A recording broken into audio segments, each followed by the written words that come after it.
8 காசு, 7, 2, 9 காசு, ஒரு 10 காசு. கோயிலுக்கு வர்றவங்க எல்லாம் உன் மேல பரிதாபப்பட்டு காசு கொடுக்கறாங்க. அதை ஏப்பா உண்டியல்ல போட்டுக்கிட்டு இருக்க? எனக்கு என்னத்துங்க காசு? எனக்கு அம்மாவும் இல்ல, அப்பாவும் இல்ல. எல்லாம் இந்த முருகன் தானே.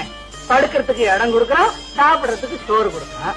அப்புறம் எனக்கு என்னத்துங்க பணம்? ஓஹோ, முருகன் உனக்கு சோறும் இடமும் கொடுக்கறதுனால அவனுக்கு நீ பணம் கொடுக்கறியா? இல்லீங்க, அதோ இருக்கானே அந்த ஊமை வாய் திறந்து பேசுற வரைக்கும் எனக்கு கிடைக்கிற காசு எல்லாம் இந்த உண்டியல்ல போடுறேன்னு வேண்டிக்கிட்டேன். அதான் போட்டேன். நானும் 35 வருஷமா இந்த கோயில்ல இருந்துகிட்டு இருக்கேன்.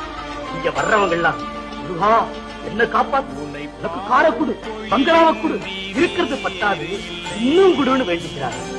ஆனா நீ அடுத்தவன் நல்லா இருக்கணுங்கிறதுக்காக வேண்டிக்கிட்ட. இதை சாப்பிட்டு நான்